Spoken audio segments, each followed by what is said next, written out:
So I'm sitting down. One of our inner circle members asked me, Jerome, if we're buying land, we're building houses, and we do move into a recession, what is our protection? And I wanted to give you guys realistic worst case scenarios. And so I always make quick decisions based on logical reasoning. Most people make irrational decisions based on emotion. So one of the things I wanted to talk to you guys about today is making rational decisions quickly, but also looking at economics. And so one of the big things is like when our inner circle members come in and they say, hey, Jerome, what is the viability? I want to make sure, because there's a lot of you guys right now that are looking at what we're doing.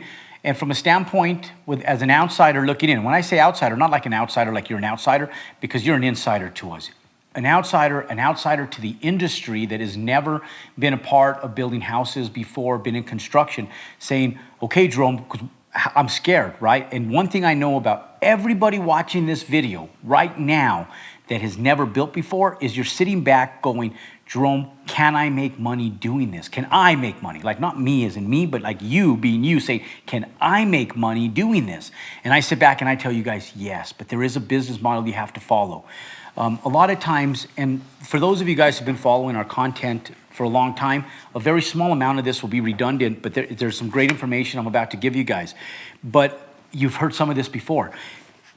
Our business model doesn't revolve around the average and the mean. And so what happens is you get the masses in the mean, where if the mass majority of people are buying homes, for sake of example, in the $350,000 to $400,000 rate, that's where you do not want to play. Because those are the homes that are being sold to the average median household income, which is also the ones that are affected financially when there is a recession or a compression in the market. So one of the big things that you need to watch out for is you have to be careful not to be caught in the masses.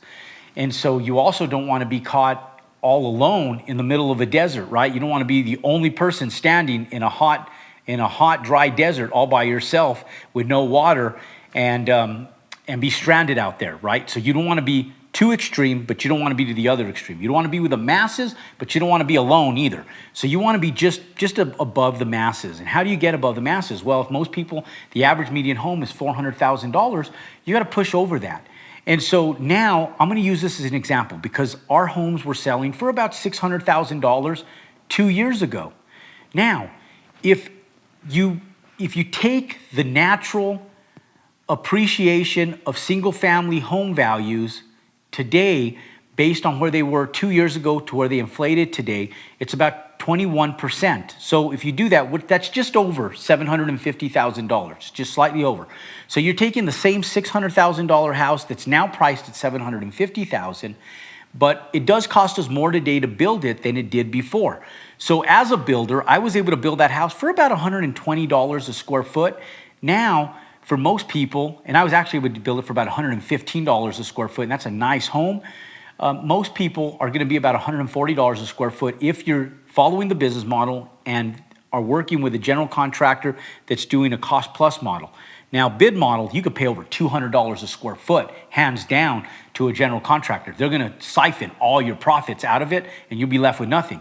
But if you become what's called a paper contractor and understand how we facilitate this, it's very simple to go out and on this build make $200,000. Now, how does that work? And I'll tell you guys, right before I explain this to you guys, understand that 2 years ago, we were not making $200,000 in profitability on a single family home.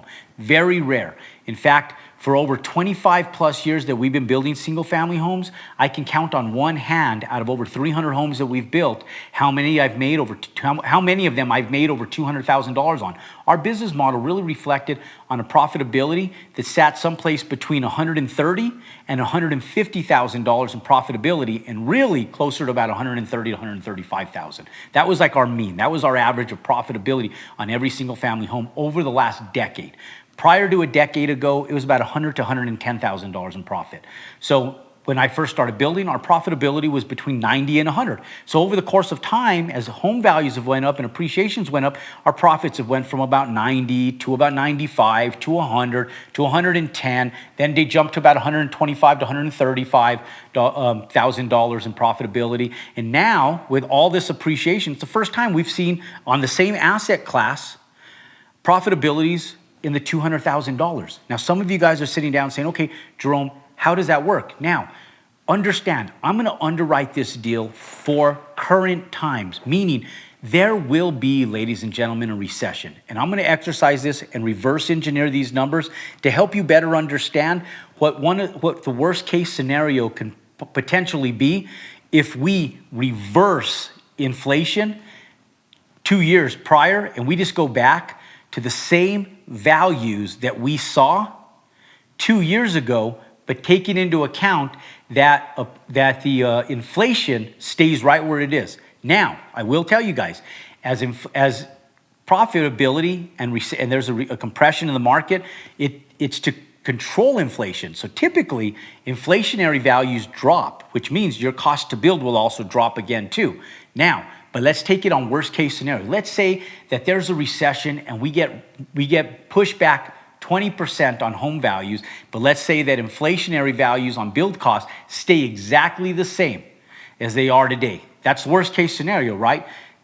Values drop, inflation stays high, which is not typical. Typically, values drop and inflation drops with it, and that's how they control inflation. But let's just say that inflation stays high and values drop, and let's underwrite this so you can better understand what your risk versus reward is on doing this build, okay? So we take a $750,000 resale price, where 2 years ago that house was selling for $600,000. Now, assuming we pay $120,000 for the land, on a $120,000 acquisition price, you would assume that it has water, sewer, electric, and gas. Now, you can't assume that when you go in, but this is a simple theoretical example. I would not pay $120,000 for the lot on this acquisition price unless I had water, sewer, electric, and gas. Now, when I say sewer, for this scenario where we build, it's a septic tank, which typically costs about $7,000. We work that into our build cost. Now, we assume $120,000 for the land. Now, if we figure $140 a square foot to build that asset out, if you're hiring a contractor at 15% cost plus, I could build this asset out today for about $120 a square foot. But let's say it's $140 a square foot to offset the range of value you're gonna pay your contractor, or even if you do it yourself, let's assume you're gonna make mistakes. You're not gonna do it 100% like Jerome does it, and you're gonna overpay for some things. You're gonna have some values that are more expensive for you just because you don't know. It's your learning curve. So at $140 a square foot, you take a 2,400 square foot house, which fits right in the perfect value area of where we encourage you guys to build for a 3-4 bedroom home, single family home for a family, or an empty nester. That's $325,000 in estimated build cost, okay? Now, you're gonna have closing costs and commissions to brokers, real estate brokers, and to the title company when you exit that property. Now, if you assume about 7% close cost between brokerage and closing fees, that's about $52,000, assuming you have a $750,000 asset. Now, assuming that you guys go in, maybe pay the national average of about $7,500 for impact fees, plus you have professional fees for architects, surveyors, and even a civil engineer if you have to do a grading and drainage plan. Let's assume you have $18,000 in professional fees. So you take the $18,000, add it to the rest of everything else, and $16,000 to service your debt. Assuming that you're paying about 5% interest on your construction loan, and let's say for sake of example, that construction loan takes you a year to facilitate. Now, the build shouldn't really take you longer than 6 months once you actually start drawing on that money to build the whole house. In fact, it should probably take you closer to about 5 months. But let's assume that since it's your first build, it takes you 6 months. And let's actually assume that it takes you an entire year and you're paying that interest over the entire year. You're not paying it on $750,000 because you're not financing your profitability. You're only financing the build cost at $325,000. So if your construction loan costs you 5% 1 year, that's about $16,000 to service the debt. You're gonna have appreciated values that are escalating over the course of the build. So you may take a $50,000 draw for phase one. Then you may take another $100,000 draw for phase two. Then for phase three, maybe month three, you take another $100,000. Now you're at $250,000. So you're an escalating value of interest, only paying interest on what you're drawing from the bank. So really, you'll be less than $16,000, but let's just theoretically say to service your debt was $16,000 to build that house before you stabilize your asset. Now, if you add up the 120, the 325, the 52,000, the 18,000, 16,000, that comes out to be $531,000, okay, to build that house. Now, let's assume that you may have some unforeseen taxes, sales taxes, or contingency costs in that build. Let's assume a $20,000 in variabilities for sales taxes between whatever state you might live in. They're going to vary from state to state. There may be variables in costs and expenses. So let's say $20,000 in contingency costs. That puts us at $551,000. Now, if we go back in, we sell that house for $750,000, that's roughly $200,000 in profitability, even assuming that $20,000 in contingency costs. For some of you, that may exist. For some of you, it may not. But that would be a $200,000 net profit because all expenses, total cost is $550,000, even with the $20,000 in contingency costs to build that house. Now, you sell that house for $750,000, that's a $200,000 net profit.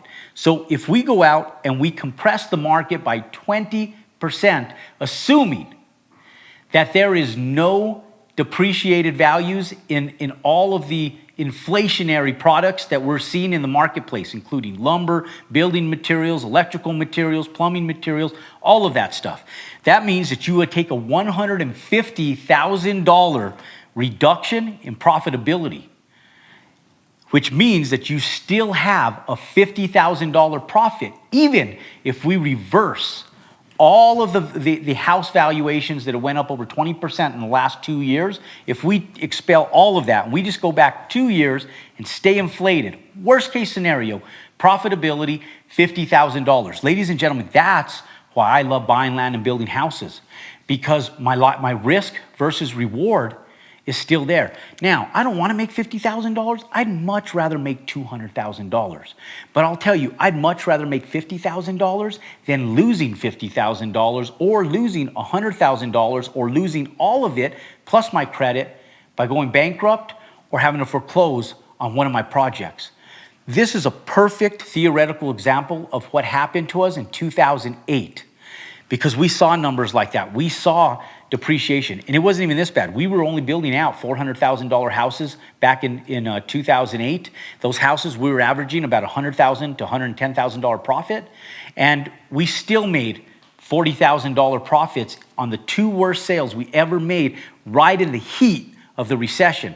Then after those two, we slowly started climbing out of that, making $65,000 profits, $80,000 profits. And over the course of 2 years, we were profitable again and continuing to grow out of that recession because we changed our business model on how we pivoted. Inflation at that time was high. Cost of materials and inflation dropped. So our cost to build went down, which is what's going to happen this time. And so our cost to build went down. So the resale price, even though it stayed depressed, we were still able to find a functional place for profitability, being able to give people a better product, a better asset class, and still profit from it long term. So why do I like the asset class that we build in? I didn't build this for you guys. I built it for me. It just so happens that I'm giving it to you guys. And so I've spent my days on building larger assets. We're still building a few homes here and there, but this is for you guys. And so I love this asset class. Buy land, build houses. The variables are low. You follow our business model. Even if we compress by 20% and inflation stays high, you still win, ladies and gentlemen. Because think about it this way. What if it took you 1 year? For most people, they're only making $50,000 to $100,000 a year. What if you went in, you built one house, and it compressed on you like this, and a year later, part-time, you only made $50,000? Let me tell you, ladies and gentlemen, nobody's going to be pouting for you. Because financially, you're still okay. And ladies and gentlemen, that's why I love buying land and building houses.